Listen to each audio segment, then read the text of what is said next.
Also been teasing his album for a while. Unfortunately, keeps getting delayed. No joke, Sundays. But anyway, he has a new track with Kanye called Dat Side. Let's take a listen. That was a Kanye feature. Are you excited to hear more music from either of them now? We talked about you feel like CyHi doesn't do enough for himself, although we know how much he's contributed to good music, for example. I think that's part of the problem. I mean, truth be told, when I think of CyHi, he is we won't talk about his ability as an MC. I don't think anybody questions that. Mm-hmm. Like we said yesterday in the Andre Big Boy conversation, sometimes it's about more than that. So now let's do a deep dive into him. The Good Music Cypher, BET Hip Hop Awards. He was supposed to be the man. He was supposed to be the lyricist on Good Music. He was the one that they were investing all of their efforts in, and then Big Sean happened, like right before our very eyes, right?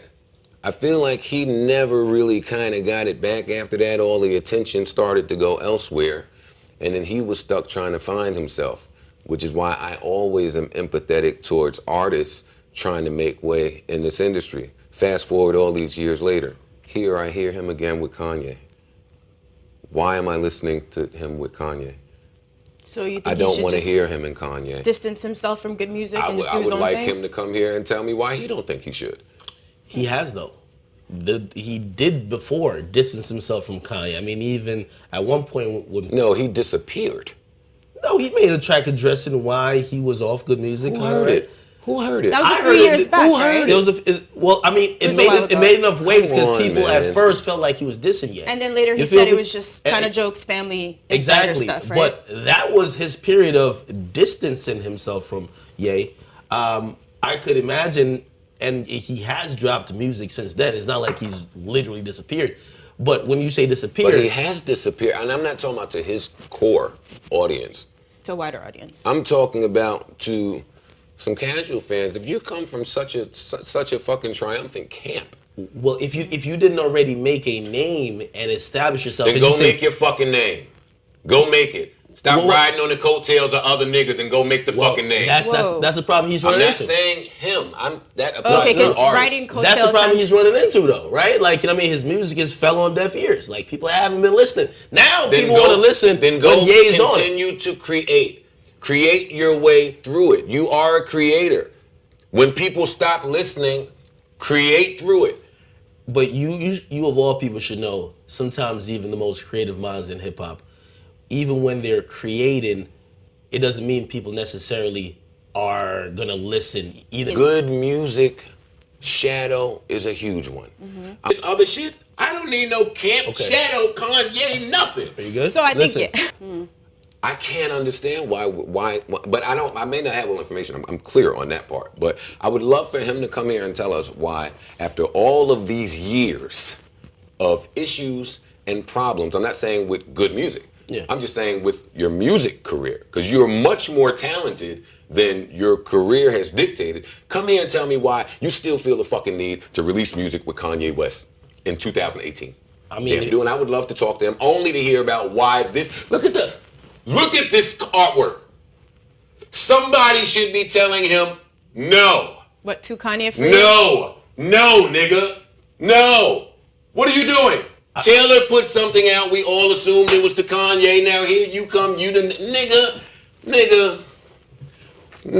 I can't see anybody in music. Are you fucking? I hate when niggas that can rap and are so amazing at rap have to stoop to shit like this. So you'd want him to not solicit? I want him to be his fucking self. Feature? I want him to be his fucking self. I don't want to see your artwork fucking replicate a response to a Kanye diss from Taylor fucking Swift and you CyHi the Prynce. And you that amazing.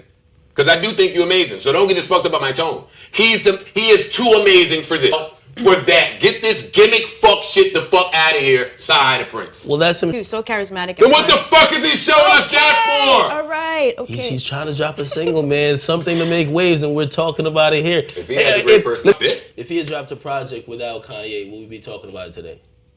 Or dropped a single without Kanye, we're talking about it today. And that brings us to my... Do you give him credit for working on projects behind the scenes, or should he be like, I'm not working on any Kanye No. project. I'm not contributing. I'm too busy with my solo album. Stop telling me about Okay. what you're doing behind I'm the just scenes. saying. I do a lot behind the scenes. I don't want to hear about that shit. People care about what is public. People care about what they know. People care about what they can prove. He is too fucking great for that. I wish you guys could see Joe behind the scenes. Hey, what's poppin'? It's your boy Afro Dope. Jump off Joe Budden. Mouse. Mr. Moon Music. I watch Everyday Struggle just like the rest of y'all every day, 11 o'clock, 11 a.m. on YouTube. This week, he has some choice words to say about my man CyHi the Prynce. CyHi the Prynce is one of the most prominent lyricists in the game, regardless of if he gets the attention he deserves. You cannot question his lyrical ability. Joe Budden said this, but after saying this, he was very critical of CyHi the Prynce's efforts to blow up or get the recognition he deserves. CyHi the Prynce has been working underground behind the scenes on just about every Kanye West project, starting from My Beautiful Dark Twisted Fantasy. He was featured on My Beautiful Dark Twisted Fantasy by being in the studio, being heavily affiliated with Good Music, and sneaking his verse on the end. In my opinion, that's taking advantage of the moment, and by doing that, he was allowed to be featured. So when you look at the stats, because this information is out here, he's ghost written on countless songs dealing with Kanye West and Good Music. No matter what you have to say, that counts for something. It really does. On Yeezus, he's rumored to have written on 11 tracks. The Life of Pablo was a crazy album, although some people may not feel that way. So back to CyHi the Prynce. His lyrical ability, he's killed multiple ciphers. He's killed the Good Music cipher. He's killed the cipher in 2017 with Belly and Fat Joe.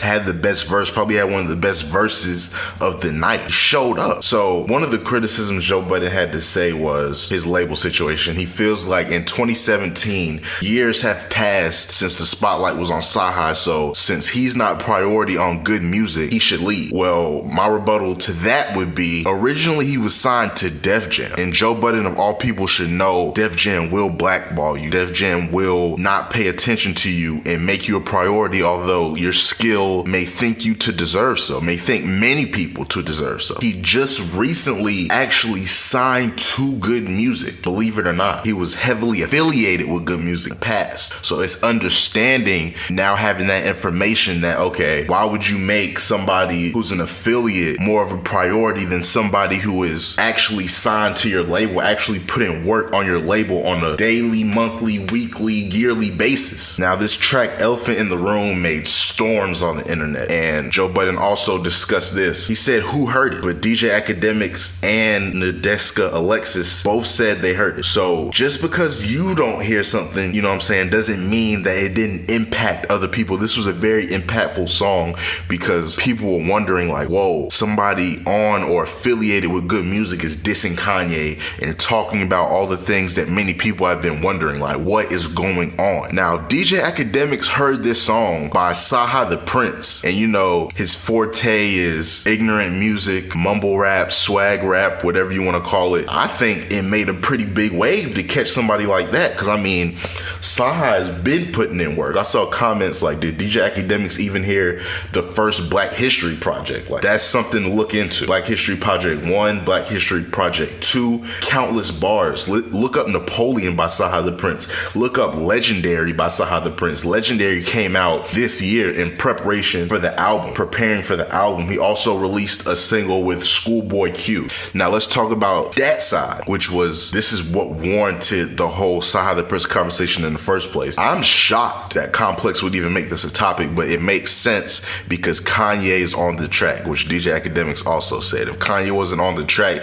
are they even discussing a CyHi the Prynce record at Complex? Are they writing that down on the topic list for Everyday Struggle? I doubt it. CyHi's been out here putting countless bars to the table. His pen is unquestioned. In the rap game, I feel like if your pen is unquestioned, you bring quality project, quality content, time and time again, you are deserved high amounts of respect. Point blank, period. Everybody is impatiently waiting on No Dope on Sundays by CyHi the Prynce's debut album. Finally, like, we thought we would never get this. We thought we were subject Project to listening to his prominent features, his singles, his old mixtapes, like No Dope on Sundays is finally coming. And Dat Side featuring Kanye West, it's not as lyrical as, CyHi usually is. It's still a lot of content in there though. It's more like a, a fun type of track. You could play that in a club and bump it in your whip and get like real hype and excited. But nobody has heard from Kanye West in a while,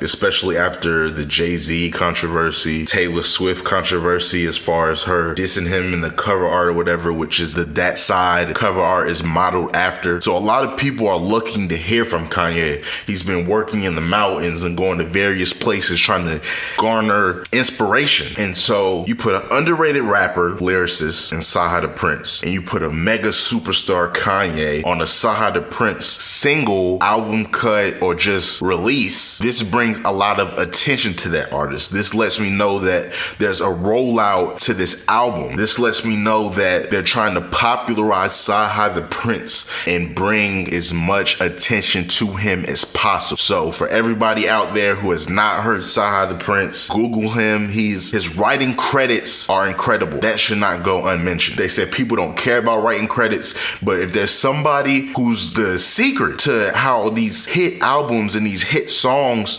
are being created, how these dope bars and things that you like about certain songs point to this guy, that should make you want to look into this artist. That should make you want to anticipate his projects to come, or his project to come, debut album. So although his career might not have been ideal as far as how you want it to go, he's consistently worked through it. You just have to look for the music. We always criticize mumble rap and swag rap like there's not dope MCs out here for people to listen to. You just have to look for it. So in closing, I want to say, let's look up CyHi the Prynce. Let's champion him as one of the top lyricists in the game, because he is that. And not only can he create for himself, he can create for top tier artists. He can hold his own on tracks with these superstar guys. Let's not just give the excuse, oh, who listened to that? Oh, he's not doing his career right. The label in the music game is trash anyway.